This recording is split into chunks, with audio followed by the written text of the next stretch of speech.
Pertahanan dan keamanan Indonesia adalah kesemestaan daya upaya seluruh rakyat Indonesia dalam mempertahankan dan mengamankan negara demi kelangsungan hidup bangsa dan negara kesatuan Republik Indonesia. Pertahanan dan keamanan negara Republik Indonesia dilaksanakan dengan menyusun, mengerahkan atau menggerakkan seluruh potensi nasional secara terintegrasi dan terkoordinasi. Penyelenggaraan pertahanan dan keamanan secara nasional merupakan salah satu fungsi utama pemerintah dan negara Republik Indonesia dengan TNI dan Polri sebagai intinya. Tujuannya adalah untuk menciptakan keamanan bangsa dan negara dalam rangka mewujudkan ketahanan nasional. Ketahanan, pertahanan, dan keamanan pada hakikatnya adalah suatu keuletan dan ketangguhan bangsa dalam mewujudkan kesiapsiagaan serta upaya bela negara. Hal ini merupakan perjuangan rakyat semesta di mana seluruh potensi dan kekuatan ideologi, politik, ekonomi, sosial budaya, militer, dan kepolisian disusun dan dikerahkan secara terpimpin, terintegrasi, dan terkoordinasi untuk menjamin penyelenggaraan sistem keamanan nasional dan menjamin kesinambungan pembangunan nasional serta kelangsungan hidup bangsa dan negara Indonesia. Hal itu juga dilandasi oleh prinsip-prinsip nilai yang merupakan dasar keyakinan dan kebenaran bagi kehidupan bermasyarakat, berbangsa, dan bernegara.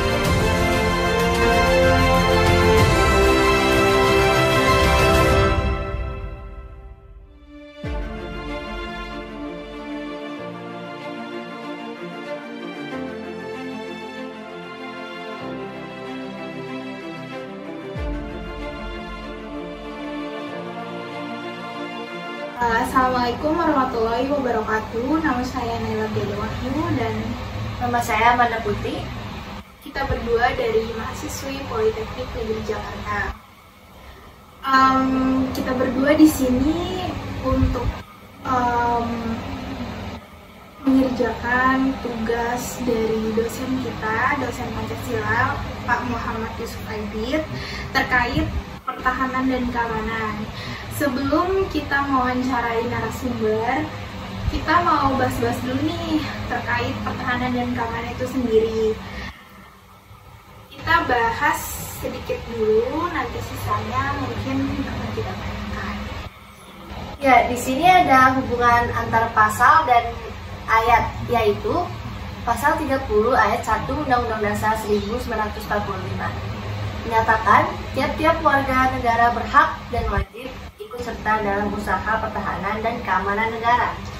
Ya, bener banget. Jadi tuh kayak setiap warga negara Indonesia itu wajib menjaga pertahanan dan keamanan negara. Kita tuh nggak harus mengandelin tuh kayak TNI atau Polri. Kita tuh harus serta dalam menjaga pertahanan dan keamanan negara. Sekarang kan banyak ya ancaman dari warga negaranya itu sendiri, kayak misalnya pemakaian obat terlarang, pergaulan bebas, dan konflik masyarakat itu sendiri. Nah, gimana sih cara kita sebagai warga negara itu menghadapi ancaman itu sendiri? Oke. Ancaman dari warga negara Indonesia tuh emang banyak banget ya. Kayak nggak dari luar aja, kayak contohnya kayak mengikuti budaya luar atau gimana. Itu tuh kita tuh punya banyak banget ancaman dari warga negara sendiri. Kayak mereka tuh nggak menjaga pertahanan dan keamanan itu sendiri. Gimana sih cara kita menanggapi mereka kan? Itu tuh bisa dengan pendidikan dan kesadaran, pembangunan karakter, penegakan hukum, dan mungkin pendekatan komunitas. Kayak membuat sebuah komunitas di mana pemerintah itu tuh kayak melakukan rehabilitasi dan juga mengenai sanksi yang tegas. Kayak mereka tuh yang melakukan itu semua itu harus diberi kesadaran moral dan juga tuh kayak dukungan kesehatan mental.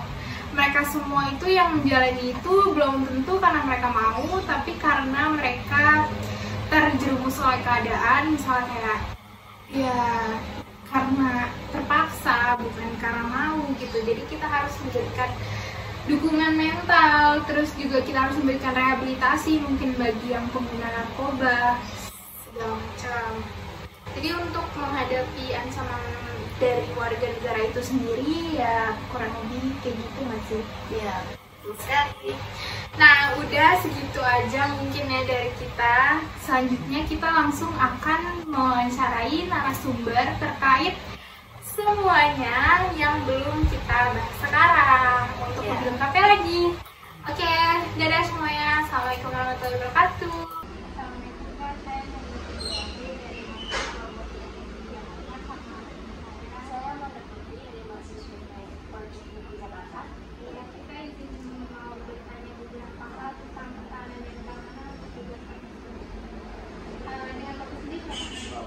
dari keamanan online.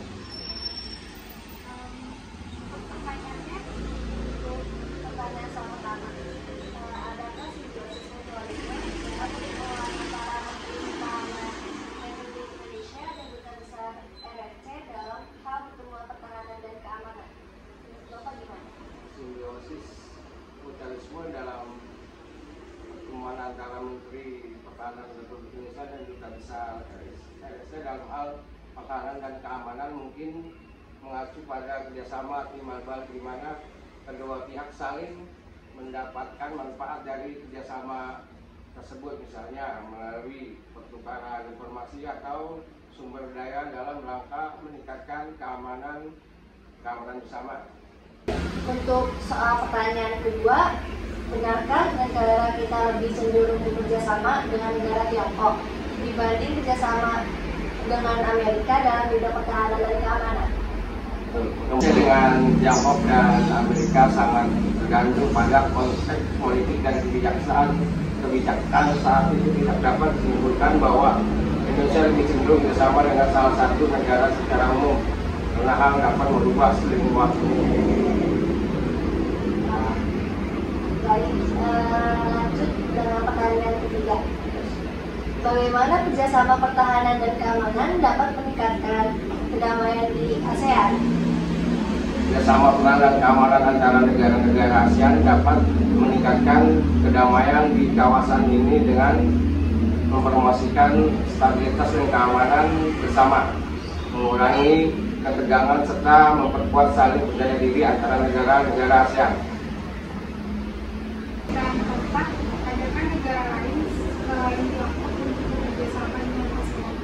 Selain Tiongkok, ASEAN dapat bekerjasama dengan berbagai negara dan lembaga internasional dalam berbagai bidang termasuk pertahanan dan keamanan. Kerjasama tersebut bisa melibatkan negara-negara seperti Amerika Serikat, Jepang, Australia, dan lain serta lembaga seperti PBB dan ASEAN Regional Forum ARP. Oke, untuk pertanyaan kelima, apa saja aspek kerjasama pertahanan yang dijelajahi dari pertemuan ini?